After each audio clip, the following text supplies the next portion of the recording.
Just a moment. Location service activated. Hello and welcome to Akihabara. Please proceed to the Electric Town exit. Once you get outside the ticket gate, turn right and exit the station. Patrick Galbraith will be waiting for you outside.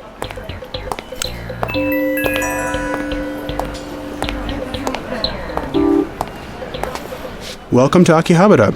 My name is Patrick W. Galbraith, and I'll be showing you around today. Akihabara has long been known as Tokyo's Electric Town, in reference to the high concentration of electronics retailers here.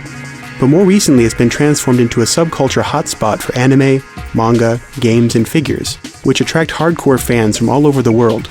These obsessively dedicated fans are known as otaku in Japanese. And as a researcher at the University of Tokyo, I've been studying otaku to see what makes them tick. So you might say that I am an otaku and of Akihabara itself. Akihabara might be the holy land of otaku subculture, but these new steel and glass high-rise buildings across from us tell another story. This is a so-called redevelopment zone, part of a citywide project initiated by Governor Ishihara Shintaro's administration. The idea is to position Akihabara as a showcase for Japan's high technology and contents industries. It was here that Prime Minister Asotaro famously cast himself as an otaku by praising manga, anime, and even Akihabara. But one could argue that these developments are actually pushing out the kinds of niche shops that attracted otaku to the area in the first place. You can't see it from here, but just over on the other side of the station is a 7th-story Yodobashi camera, one of the largest electronics stores in the world. But smaller shops on this side of the tracks are still the best option to find cheap, second-hand, and rare items like retro video games, or aluminum heat sinks and screws for PC mods. So let's start by taking a tour through Akihabara's past, since a lot of the recent developments here aren't exactly the kind of stuff that gets your average otaku out of bed in the morning. Be sure to listen carefully when I give you directions, and please check your map often to make sure you don't get off course. Stop when I tell you, and I'll let you know when to start walking again. If you can do that, then we shouldn't have any trouble staying together. Turn left and walk to the entrance of the Radio Market. It's less than a minute away, on the left-hand side. Stop once you get to the entrance. During World War II, the whole area here, like most of Tokyo, was bombed to rubble. From the ashes post-war rose a sprawling black market from here to the neighboring city of Ueno. People naturally wanted to stay informed about all the changes going on in their country during these chaotic times, so there was a huge demand for radios, and the black market here was where they came for quality transistor radio parts, often pilfered from the occupation forces. Students from nearby Tokyo Electronics University, known as Radio Boys, worked in Akihabara building radios for the lucrative market of information-starved Japanese. The Radio Center is a sort of living museum, with a lot of early history of the area preserved here, especially up on the 2nd floor. Hold on a sec. I got this great new GPS from Tachibana Industries that I want to try out. Navi, we'd like to go up to the 2nd floor. Just a moment, Patrick. Walk straight into the Radio Market, and then turn right at the 2nd intersection. Continue straight, and you will find a staircase on the right side. Okay. You heard the lady. You should now be in front of the Radio Market entrance, so let's enter into the market and turn right at the 2nd intersection. So as the post-war chaos settled, the black market stalls were relocated here underneath the elevated railway tracks. This high concentration of shops conveniently located near the station was a major boon for Akihabara. These catacombs really formed the heart of the Electric Town. Today you can find nearly every type of electronic components imaginable, and if you know what you're doing, they say you can build a fully functional computer from parts here for as little as $70. Take the stairs up to the 2nd floor.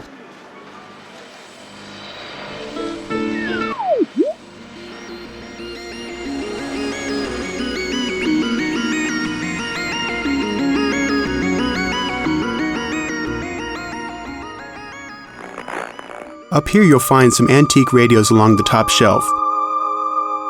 See that thing in the display case with the fork on it?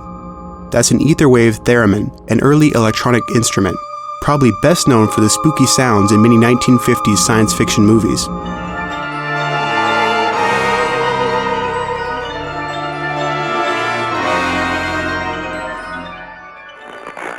On the right side of the stairs behind us is a commemoration to Akiba Shrine, built at this site before the war to protect against fires that raged in the area. Akiba, the local name for Akihabara, comes from this shrine.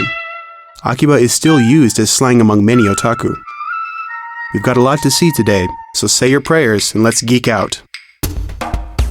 Head back down the stairs.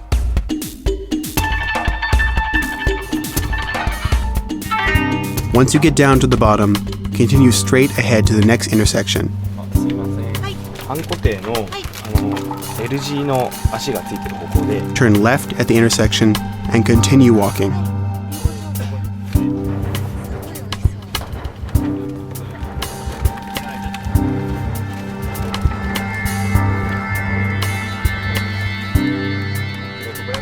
Once you get to the end, turn right and head out to the street called Maid Row on your map. Once you get outside, stop.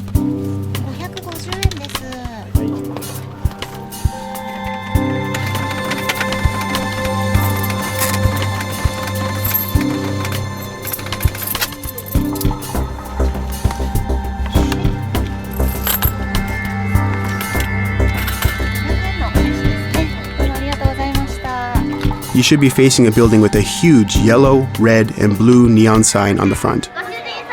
People used to call this street Maid Row because a lot of girls from the maid cafes would be out here handing out flyers.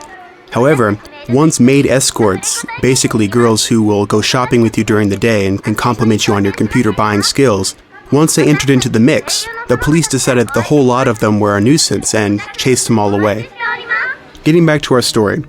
In the 1960s, there was a huge electronics boom in Japan. Between 1958 and 1966, the number of households with a television jumped from 8% to 95%, with Akihabara alone responsible for 10% of a nationwide electronics market.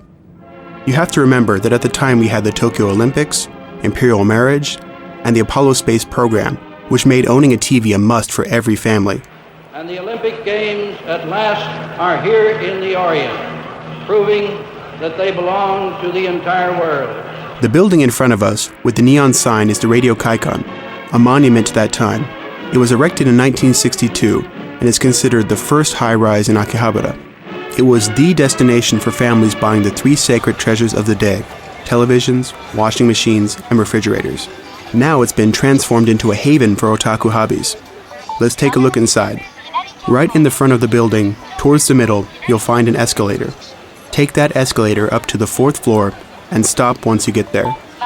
Remember, no pictures inside stores. In the 1970s, major electronics retailers started opening stores in the suburbs, so families had little reason to come all the way to Akihabara. Facing decline, many shops started catering to niche markets like audiophile stereo systems and early computer parts. In 1976, NEC launched its low-cost TK80 microcomputer assembly kit for hobbyists. They then opened a bit-in service center on the 7th floor of this building to provide technical support for customers. So the area started attracting the kinds of people who knew what to do with a 2 MHz 8-bit microprocessor machine with an LED display and a hexadecimal keyboard capable of executing machine language. In other words, computer nerds, or PC otaku as you say in Japanese. So all these geeks started flooding into Akihabara, and you had more and more shops popping up to cater to their unique interests. The recession in the 1990s forced many shops to close, opening more spaces for niche shops. By the end of the decade, Akihabara was becoming like the externalization of an otaku's bedroom, with shops selling everything from video games, manga and anime to robots, and all sorts of toys, figures, and plastic models.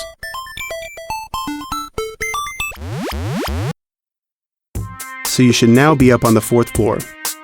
The shop on your left is Kyoto, a famous figure maker based in Osaka, and one of the first stores in Akihabara targeting anime otaku types. They moved their Tokyo showroom from Shibuya to Akihabara in 1997, at a time when the enormously popular TV anime Neon Genesis Evangelion was a major hit in reruns and theatrical versions. Before Evangelion, a character figure might have sold around 3,000 units, but stores were able to unload tens of thousands of figures of Ayanami Rei. She's the blue-haired girl next to the Ava Unit 01 robot on display in front of the showroom entrance. Kyoto was doing brisk business in Akiba, and other stores started flooding into the area.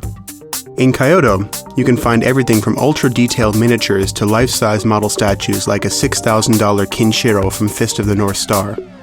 Now let's head up to the Volks on the 6th floor. Navi, Yes, Patrick? tell us how to get to the elevator.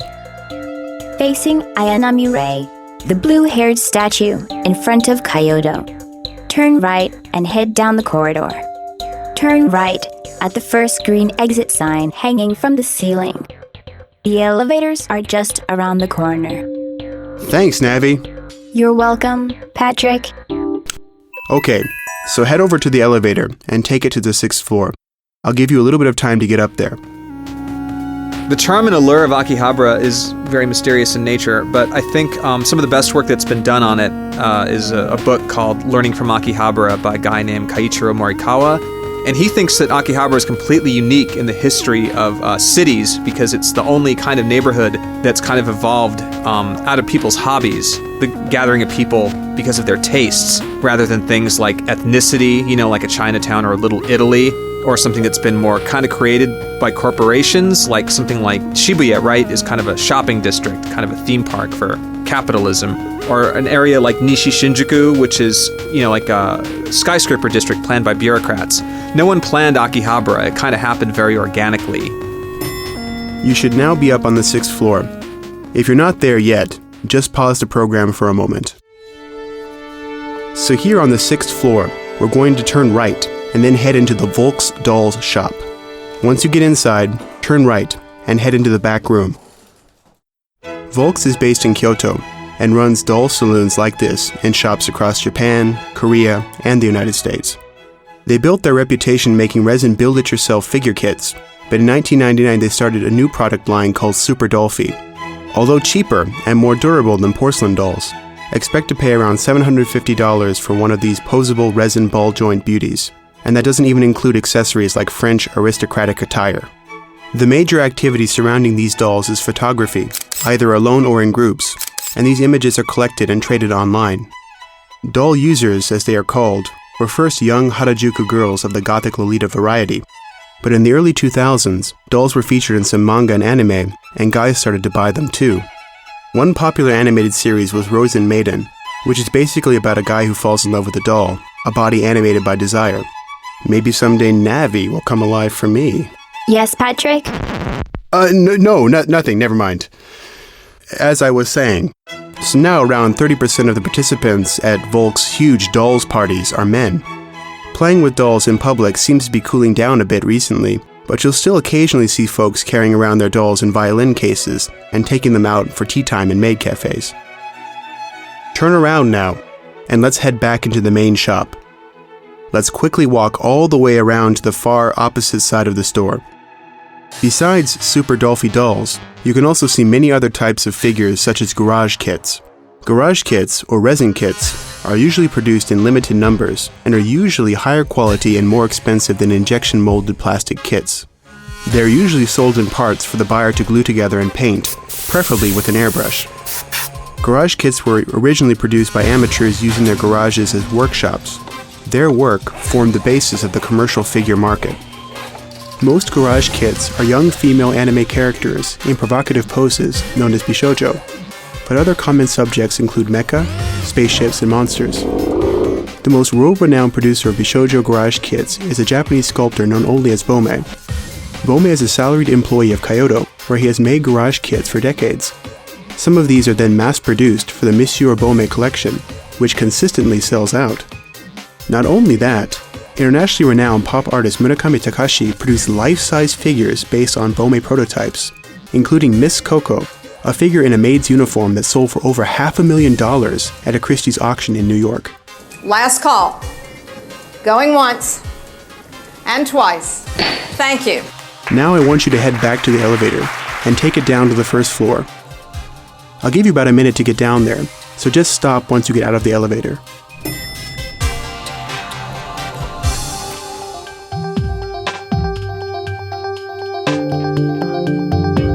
Actually, over half of the otaku population of Japan are female. If you go to the comic market, 70% of the participants are female. But you would notice that most of them are absent in Akihabara. Most of the otaku population in Akihabara are male. Because Ikebukuro used to be an otaku town of its own since the 80s, far earlier than the otaku concentration in Akihabara.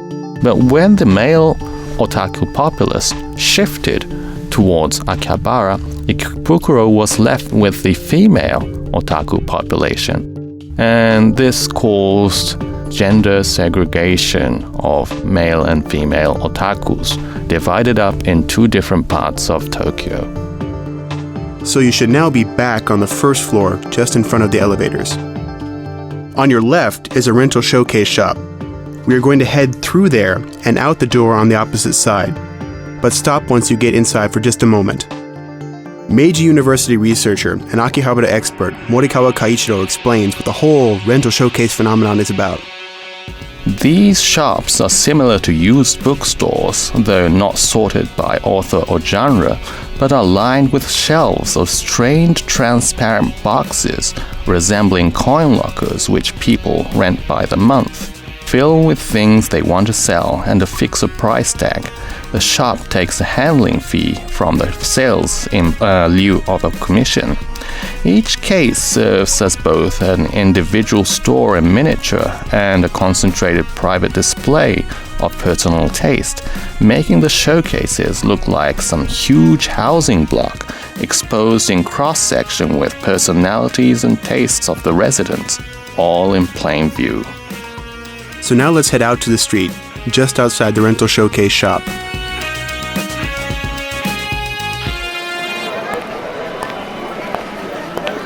Take a right and head back out to Maid Row. Across the street from us here is Gamers, one of the largest general stores for otaku interests. Their mascot character is an archetypal moe character. Moe is something that makes otaku jump for joy. It's this ooey-gooey kind of love for these young girl characters.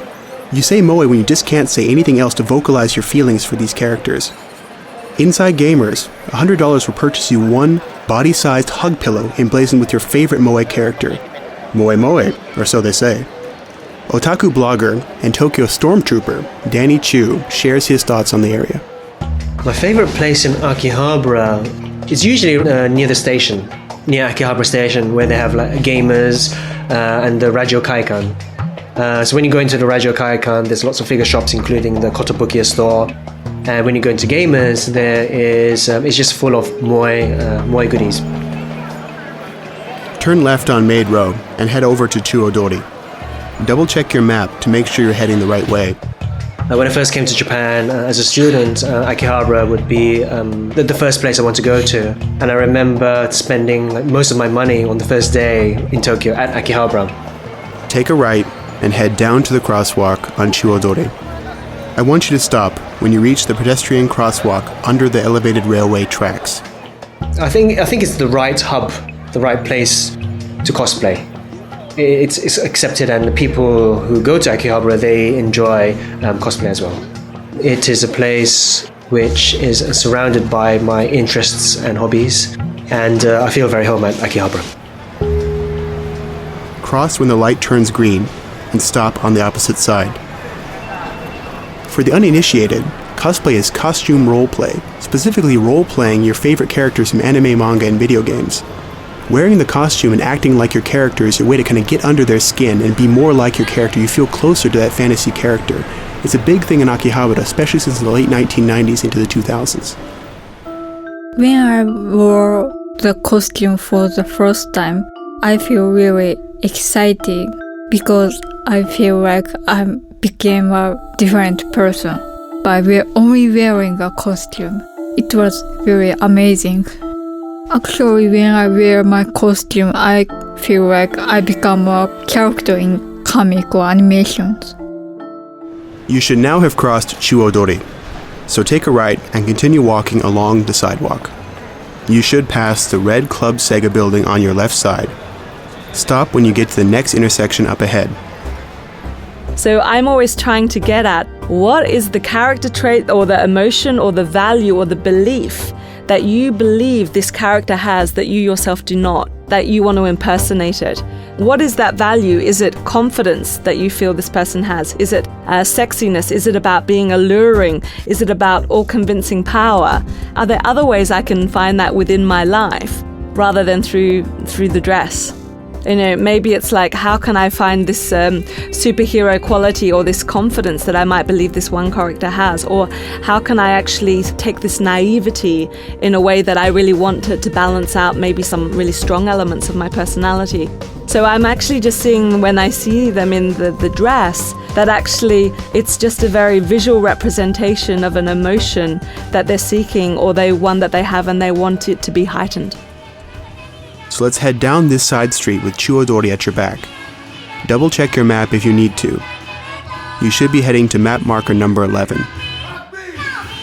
There are so many performers in Japan that not all of them can make it big or get agents, so they perform live in the streets as street idols or chikadol, underground idols. These singers have fanatic followers, especially in Akihabara. These fans tend to dance and chant along with the performer to support her and join in on the fun. This is called otage, or the otaku art.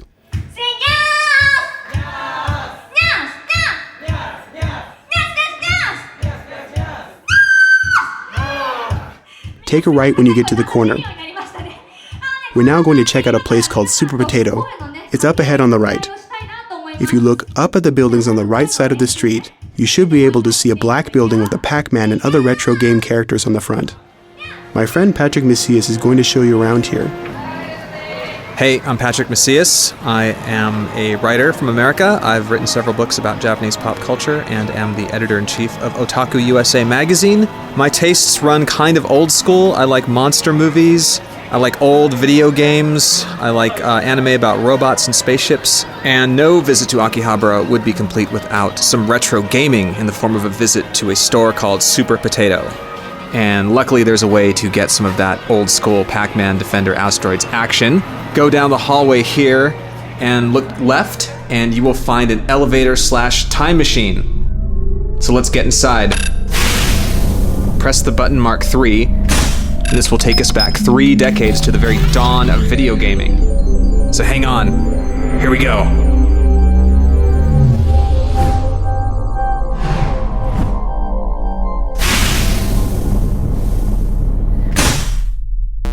Well, otaku love video games, and I think a lot of them are still attached to things from their childhood. So for otaku in their 30s or older, video games, of course, were a huge part of their upbringing. Many of these games, you can download them on your computer and play them that way, but it's not the same as actually having the hardware and the software. And that's something I think that makes Japanese otaku unique, whereas most people are content just to play the game any way they can. These guys want the actual artifact. Feel free to look around, see if you can find some old game characters that you haven't seen in a while. Everything here is used. It has a very nostalgic kind of flavor to it. Even the design motifs in the store will remind you of a lot of old game characters like Dig Dug and Frogger. And there's just none of that PlayStation 3 stuff. None of that new stuff that's the terrifying present-day reality of video gaming. That's very complicated for some people. Even the Game Boy is probably the most cutting-edge thing here. I really love Super Potato because in America, arcade culture has kind of dried up. You can't really just go to the pizza parlor and throw down your 25 cents and get, a 5-minute burst of exciting TV game action quite anymore the way you used to. But here in Akihabara, it's a museum. It really is like a time machine. You can go back and play all these old systems that you maybe got for Christmas, but you broke, or they fell apart because they were cheap. They're not cheap now, but you can relive those memories of having fun with all your favorite video game characters and maybe beating that final level that you just couldn't no matter how hard you tried. Here are some variants of Pac-Man that may not have made the grade back in the day, such as Zigzag Monster, there's Puck-Man, Maze Monster. Maybe some of these, could be better than the real thing, I don't know. Okay, so let's go up to the 4th floor. There's more retro gaming madness to be had, so look for the stairs over by the elevator and go up them, like Donkey Kong.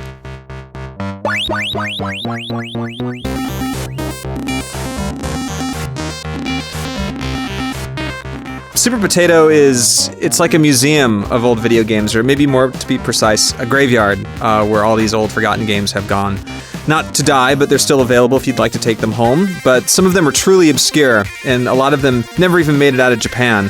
There's old games for forgotten idols from the 80s, or boy bands, and just even whole entertainment mediums that maybe exploded in Japan more than other places, like Laserdisc.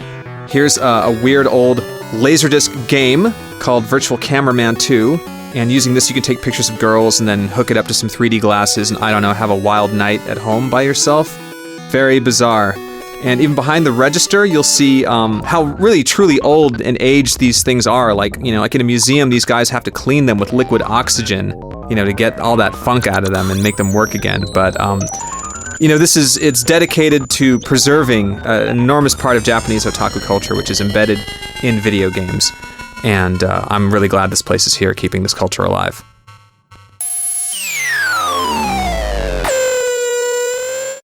The condition of the games come in all different forms. You just sometimes have a crunky old cartridge that has to be cleaned with liquid oxygen because it's been sitting in the bottom of a sock drawer for the last 30 years.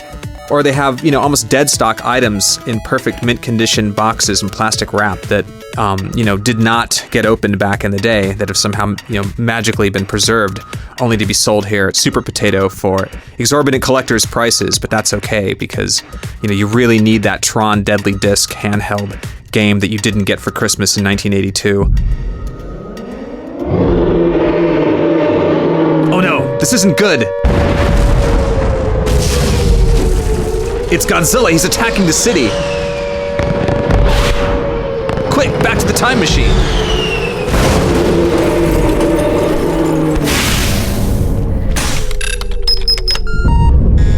Oh no, it looks like it hasn't fully recharged yet. There's only enough power to take one of us back alive. You go ahead, save yourself. I'll stay here, find a way back, somehow.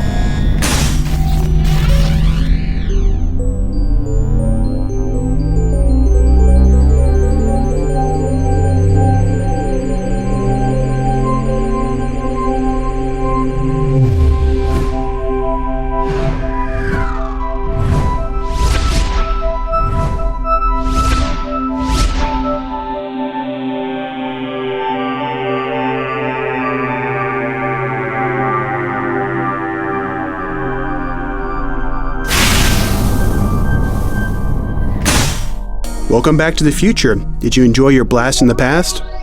So I guess Patrick decided to stay behind for some retro game fun, huh? Hopefully we can catch up with him a little bit later. There used to be a great build-it-yourself robot store in the area called Tsukumo Robot Kingdom, but they unfortunately closed down suddenly. It's a real drag. I totally wanted to take you there. So, Navi, what else is in the area? At Home Cafe is just up ahead at the corner. That's the ticket! A maid cafe! Perfect!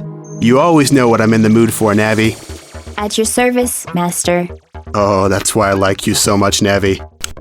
Okay, with Super Potato at your back, turn right, walk to the next intersection, and stop at the corner. Akihabara is renowned as the homeland of maid cafes. The first one opened here back in 2001, creating an environment where otaku can interact with maid characters they've long admired from anime, manga, and video games. The cafes first appeared at sales events for PC dating simulator games featuring such characters. The concept was originally cosplay, basically role-playing a master and maid relationship. The waitress would dress up like a Victorian maid and serve the master of a private estate. Over the years, the moe aesthetic of childish cuteness seeped in, and today insanely energetic and friendly maids will write on your food with ketchup, play board games, and then pose for a picture. For a small fee, that is. Inside the building on your right is At Home Cafe. You should be able to see some pictures of maids at the entrance around the corner.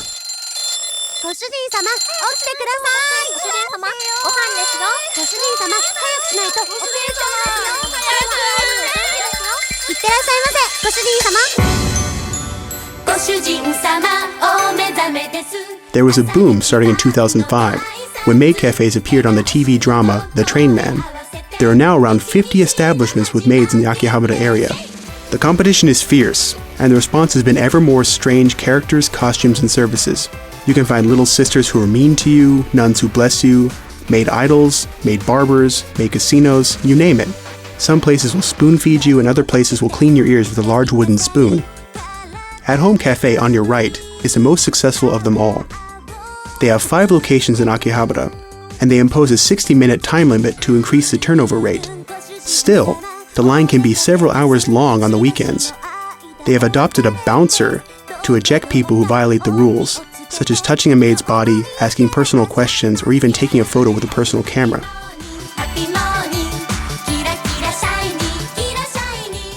Now we're going to continue straight across Kanda Myoji Dori. Watch out for cars. Once you get across the street, turn left, and then stop at the next intersection. On weekends, this street is a good place to see otaku cars painted with pictures of anime girls. Drivers put figures on the dashboard and dolls in the front seat and cruise around. Some guys spend $10,000 making the perfect itasha, or painful car, a shrine to their favorite characters or series. It's a way to display your hobbies and passively get attention, a bit like the cosplay of anime characters you also see in Akihabara. Itasha, so cool it hurts. So as you can see, a lot of the stores around here are closing down. Some of the smaller stores are being replaced by large box stores. There was a development blitz in about 2006 when land prices jumped by as much as 20%. You should now be at map marker 13. With your back towards Kanda Myoji Dori, walk 3 steps forward, turn right, and stop. It's been a real struggle for stores to survive around here. One really good example, however, is Chichibu Denki, which was an electronics store that survived here since the 1980s. Basically what the owner did, he wasn't making any money on his electronics, so he started selling oden, Japanese stew, in a can. This became really popular because otaku could come down here any time of the day or night and buy these warm cans with their favorite kinds of foods inside. They didn't have to go inside of family restaurants and be alone eating with families and friends. They also didn't have to wait for the places to open, so they could go onto the streets early in the morning or late at night waiting for special events. So there was a real standing food culture boom that came from these 2 vending machines here in front of Chichibu Denki. Now there's so many varieties of food in a can that from these 2 machines you can get yakitori chicken skewers, you can get pudding, you can get ramen, you can get curry, you can get spaghetti. There's even bread and cake in a can. I want cake. They're making about $810,000 worth of canned food sales every year. So inside of the store, it was marked as electronics store, but inside they didn't actually have electronics. They had boxes of canned food. The store closed down. Now you've got this crane game arcade kind of amusement center here at the corner. There's even actually a canned oden character called Oden-kan-chan. She has a piece of Japanese radish popping out the side of her head.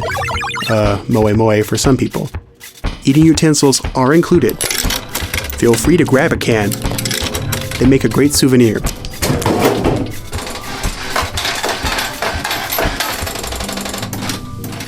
Let's continue walking down this street. Stop when you get to the 8-story black building on the corner at your right. Many people think that otaku is something weird and not good at communicate with others. Actually, I don't go out with my friends in Akihabara because my friends doesn't know that I'm a otaku. So when I go to Akihabara, it's always only myself. Actually, I want to hide the fact that I'm a otaku.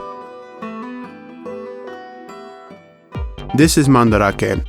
The name means covered in manga, and as it suggests, you'll find tons of manga, amateur and professional, inside. What's interesting about Mandarake is it's nothing but secondhand or used goods. Secondhand animation, manga, video games, the cells used in traditional animation, figurines, costumes, anything you can imagine. Because it's all secondhand, it's all very rare. The selection is great, price is right, good place for souvenirs. So turn around. Behind us is a large glass high-rise building, one of the newest buildings in Akihabara.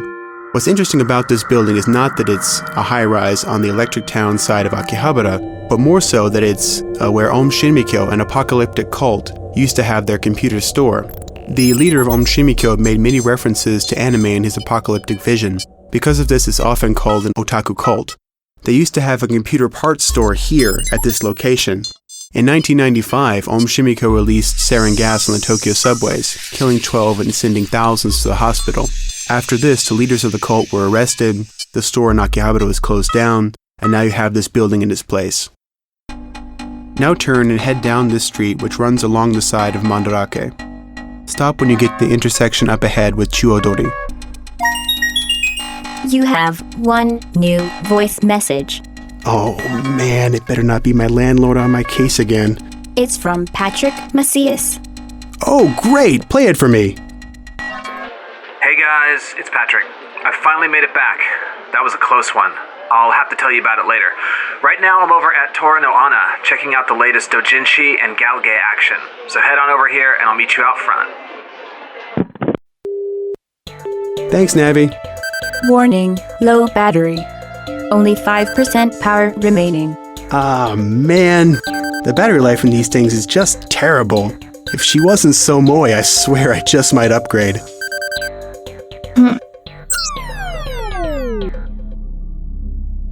Torano Ana is over on the opposite side of Chuodori from us. Do you see the red Taito Station building? The one with the cute Space Invader on the front? Torano Ana is the orange building to the left of that. So, take a right and head down to the crosswalk on Chuodori. Take a left and cross to the other side. Take another left and head straight to Torano Ana, and stop when you get to the front. The portion of Chuodori that runs through Akihabara has been closed to traffic on Sundays since 1973. The effect was to transform this boulevard into a public space for shopping and socializing. Over the years, it turned into a spot where otaku-related performers and cosplayers would gather. But in June 2008, this pedestrian paradise turned into a nightmare when a 25-year-old part-time factory worker drove a rental truck into the crowd and started stabbing people randomly, killing 7. After this very unfortunate incident, local shop owners and residents decided the place had gotten out of hand and paradise was lost. When the dude went on the stabbing rampage, what happened was the cops cracked down on the street culture.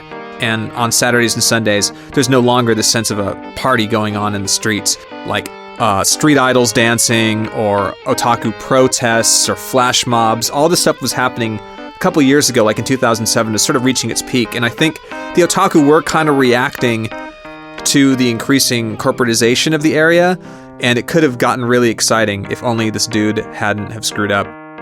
Local ward councilman Kobayashi Takaya explains his position. 小林孝也です。私は秋葉原に生まれて My name is Kobayashi Takaya. I was born and raised in Akihabara, and I've lived here for over 50 years. I'm a local ward councilman for Chiyodaku, where I make city policy. The pedestrian paradise was originally approved by the local police, but because of recent events, it's been shut down for now. I personally believe it's better to have the pedestrian paradise. There are many merits to having it in the city. But on the other hand, there was a lot of opposition to it expressed by residents, local business owners, the neighborhood association, and City Hall. The space here was designed to make the shopping experience more free and comfortable, but many people were abusing it, using it for street performances, and you had girls running around in bikinis and people shooting pellet guns. After the Kato incident, the police finally moved to shut it down. だからそのまんまの形で復活するっていうことはみんな反対です。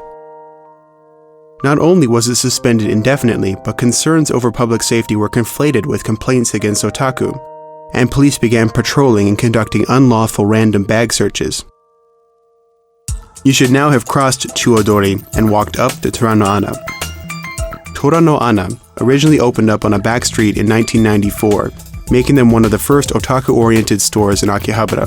The name, Torano Ana, means the tiger pit, and it's a reference to an old 1960s comic book. They specialize in fan-produced comic books and a genre of video games known as dating simulators, or garage in Japanese. They have 2 buildings here side by side, so head into the building on the left. Patrick Macias will take it from there. Oh, that was a close one. I never thought I'd get out of that one alive, but here we are. I'm back from the past, back for more action here in Akihabara.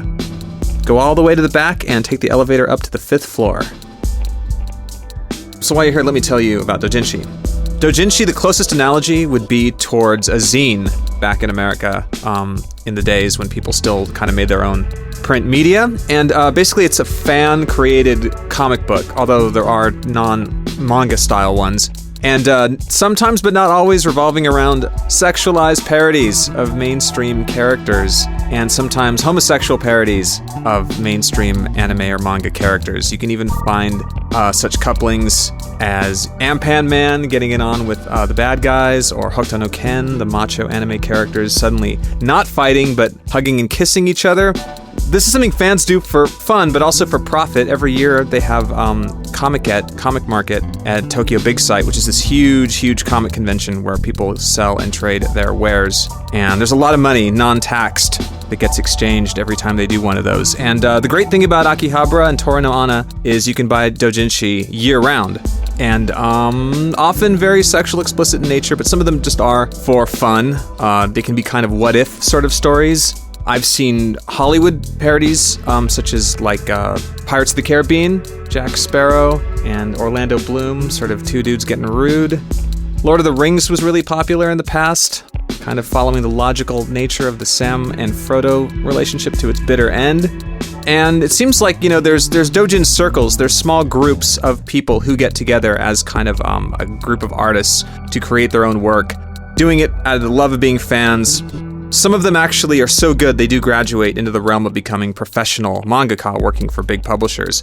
And sometimes professional big-name publishers like to go and make doujinshi just in a small print run, kind of like, a big-time director doing a small indie movie version of something. Walk around, take a look, check things out. Don't be afraid to get your hands dirty, but just be sure to wash them afterwards. For some reason, there's never been a problem with the copyright. Even the nastiest doujinshi based on something like Pokemon or something that's definitely just for kids has yet to be really persecuted to the full extent of the law. I don't know of whether it's not worth the trouble, because the print run of these things can be really small, just sometimes only a couple of hundred copies of one doujinshi that's only sold in a couple places. So it may not be worth calling out the lawyers and I got the copyright infringement tactical nuclear strike that people are so fond of in other countries. Which is very strange, but also kind of gratifying. I think the manga industry understands that it's important to kind of keep this sort of fandom alive, to keep encouraging. It kind of encourages a love of manga, manga culture, and again, it can be a place where talent can emerge from and to, work in the mainstream manga industry. So there's some other stuff you should check out while you're here. So let's go down to the 3rd floor. You can find the stairs over by the elevator. The market for the pornography is the biggest one. I think there are some things that are a little more artistic, shall we say, but they're not really the ones that are hitting the, weekly rankings for the #1 sellers. Galgay can be kind of like the video game version of doujinshi, although some are produced by fairly big video game companies. They originally started off in the mid-90s, around the Windows 95 era, and this is a part of history when a lot of Akihabara was sort of kind of in decay, because a lot of the major electronics retailers had moved out of Akihabara and into the suburbs, leaving only kind of people interested in hardcore PC to rebuild the area as their own. And at the same time was the rise of the Galgay, which were basically girlfriend simulators for guys. Kind of a visual novel with some text, some girls to choose from, some multiple choice endings, emphasizing originally feelings such as crying or empathy, trying to get a tearjerker sort of reaction out of the player. And eventually they did evolve into something extensively more pornographic. But those are eroge, erotic games. The original would be Galgay, girl games, entirely different rating system. But, the idea is that, the common misconception about Galgay is that these are for people who have been watching anime their whole lives and are unable to relate to anything except animated characters, or just simply dudes who can't get girlfriends any other way, so these are surrogates. But there has been some cultural theory done on Galgay that kind of suggests that maybe they function as a surrogate to deal with the stress of gender roles, such as, you have to be a strong man, you shouldn't cry, whereas these games emphasize, crying and feeling and stuff like that. So maybe they make you a more well-realized human being. The most popular settings tend to revolve around school life. Otaku are very into this idea of a fantasy about school life. I think it used to be like in the 70s and 80s, the most incredible thing that otaku could think about was like, science fiction and spaceships and robots. But eventually things got so weird that, just the idea of having a girlfriend, having a relationship was just as fantastic, as incredible as anything you could find in science fiction. So a lot of them just revolve around school crushes, or girls who work in a cafe, which is originally how maid cafes kind of got started. But, it's always more than one character, and you kind of pick the girl that, responds to you, whether it's the one with glasses or the dark-haired beauty, or the one that hates you, but, she's got a heart of gold inside. So, ideally, they cater to fan tastes. So while you're here, feel free to take a look around and, select the girl of your choice, the one that speaks the most to you and your feelings. If you find pornographic video games in other countries, like America, for example, they strive for photorealism. This is looks just like a real girl. But in Japan, that's very rare. Actually, people want to kind of feel, feelings or cry for the 2D object, the anime-style girl, which is what really makes Galgay unique. Okay, so let's get out of here. Let's head back. So take the elevator down to the street.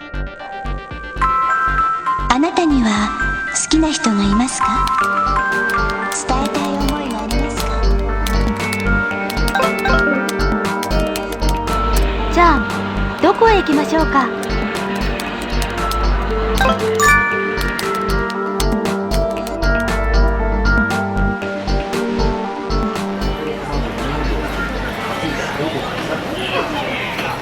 You should now be back out on the street, so turn right and stop at the next intersection.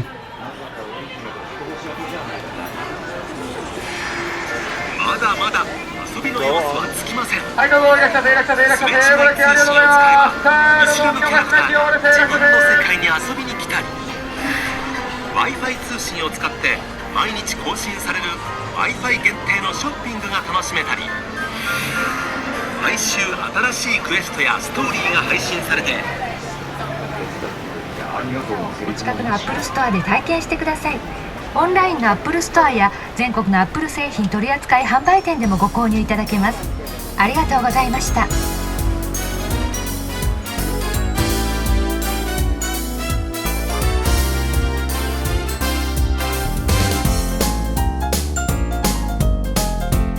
The building at the corner is called Don Quixote. Don Quixote is a must-visit store for Japanese sightseeing. It's a discount store that compares itself to a jungle in its catchy theme song. Inside you'll find a dense maze of shelves stacked ceiling high with tens of thousands of discount goods on display. They have everything from clothes to cosmetics to food, home electronics and furniture. Don't be surprised if you find sex toys for both men and women too. They really do seem to have something for everybody.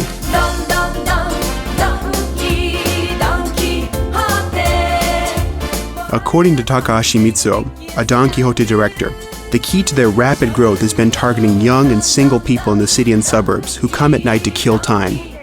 They come to Don Quixote for shopping, but they also seem to just enjoy exploring the jungle and discovering surprises in the unpredictable ways that goods are displayed.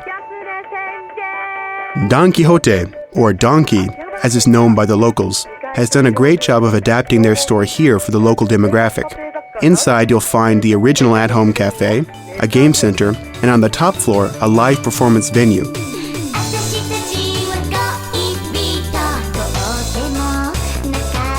The stage is for AKB48, a local idol band that performs once every weekday and twice on Saturday and Sunday. We don't have time to go up there today, but basically there are roughly 48 girls broken into 3 16-girl units, Team A, Team K, and Team B. What does it spell? Akiba!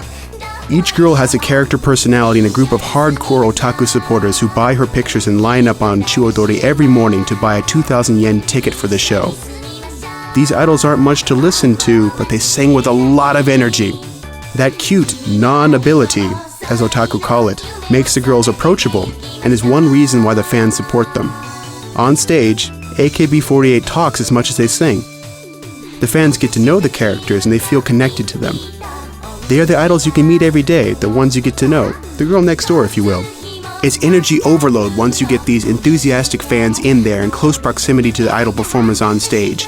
Almost every time they will blow up with energy doing this so-called otage inside there, the synchronized dancing and cheers. If you ever get inside, I recommend joining in and doing otage. Okay, it's about a 3-minute walk to our next stop, so let's get moving. Cross the street here, and then continue walking along the sidewalk. Cross Chuodori, at the crosswalk down at the end of the block. As you explore Akihabara, you might notice a few weapon shops around town. They provide authentic-looking replica knives, guns, samurai swords, and many other impressive implements. Their customers include cosplayers and also foreigners seeking to bring a samurai sword back as a souvenir. There's also another reason for the popularity of these stores. Some otaku are arming themselves to defend against predators. The so-called otaku hunters are thugs who come to Akihabara to prey on weak shoppers and bully them out of their cash in side street alleys. Captured thugs have reported that otaku make perfect targets because 1. They're weak, 2. They have a lot of cash to spend on their hobbies, and 3. They don't report to the police. But there's also like weird stuff for hackers or just people, otaku on the dark side of technology, such as tiny miniature cameras, which are perfect for placing in, shall we say, compromising positions. Stun guns, stun guns in the shape of cell phones, cell phone tappers, wireless bug detectors, filed under this absurd category of security. These are all, things you have to buy to keep things secure, whereas in fact you're basically trying to hack the world like Neo in the Matrix with all of this garbage. Once you get across Chuodori, turn right and continue walking along the sidewalk. Stop when you get to the second intersection. There's a ramen shop at the corner. I think there's two kinds of otaku. There's kind of first generation, people obsessed with science fiction and the idea of the future, and amassing vast amounts of trivia or useless information, such as every single monster that Ultraman fought, the episode title of every single episode of Space Battleship Yamato, the details, collecting those details and becoming kind of an academic about a certain subject that some people may find completely useless in real life. The otaku loves it. Whereas the kind of more new school otaku is someone who feels an attachment to character, feels this thing called moe, another very mysterious Japanese otaku concept, but someone who's very easily satisfied by simply being in a place of kind of sensuality, such as in a maid cafe, having a girl sitting next to him in a maid uniform, blowing on his food and feeding it to him, or getting close to an idol and dancing, in front of her. And just being able to say what their desire is. I like girls with glasses, I like girls who have the space between their stocking and their skirt. That's good enough for them. So I don't want to say one kind of otaku is better than another kind of otaku, but it seems to me there's kind of two different species. And the good thing about Akihabara is that it does have enough to cater to both sides. You should now be at the final intersection, so turn left and walk about 20 meters. Look for the shop on the left side with rows of gumball-like machines and step inside.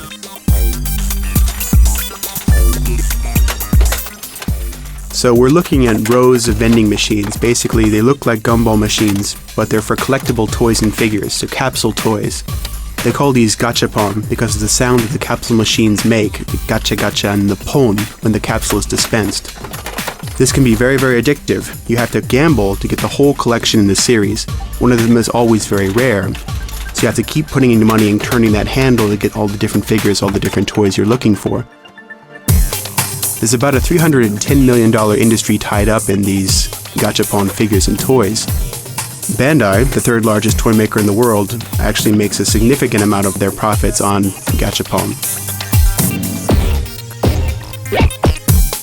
A lot of major toy companies have invested in gachapon rather heavily, and it's not something that's rare or unique to Akihabara. Pretty much any department store, you can find gachapon machines with, the latest toys and stuff in them. But there's something special about this place because it's dirty, it's funky, it's 100% otaku in here. This is where the hardcore toy collectors go to try to score that elusive figure of their desires. The floor and the garbage cans are littered with empty plastic capsules, and this is completely the opposite of the image of what you'll find in a more upscale Akihabara place like Yodobashi Akiba, the electronics department store, where everything's very clean, very nice, very family friendly. Sure, there's nothing crazy is going to happen to you here, but this is for maniacs. And even on the other side of the regular toys, they have the more adult figures, sort of, girls in bikinis and, human torsos, like girls' butts, basically, without any other parts of their bodies. There's all kinds of things. It's not just the classic monsters and sexy girls or the robots. Tiny little versions of Leonardo da Vinci paintings. There's human body parts for, I guess, medical students. I don't know. The crabs of Japan. There's all kinds of animals are a very popular theme with gashapon. Mushrooms. Pretty much anything you can think of that can be turned into a small, tiny, three-dimensional object can be found here.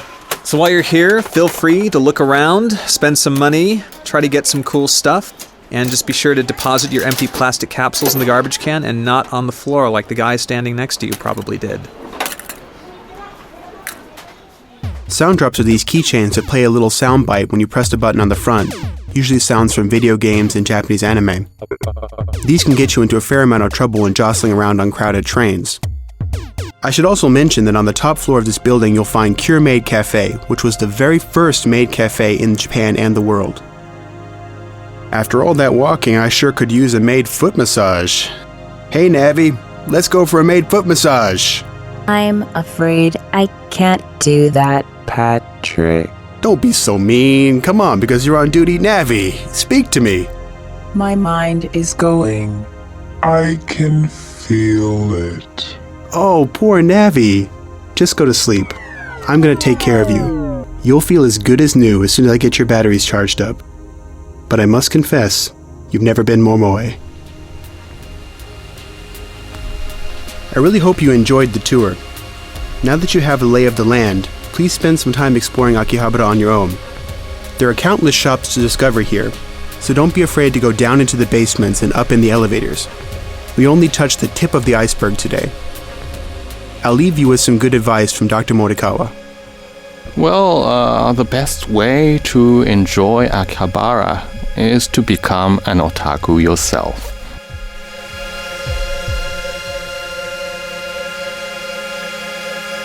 Excuse me, do you know where I can find cake in a can around here?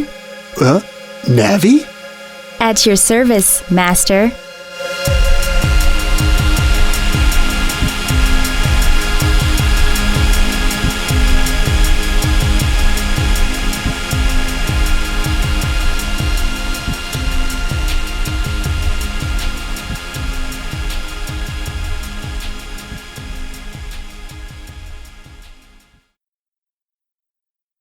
Are you still there?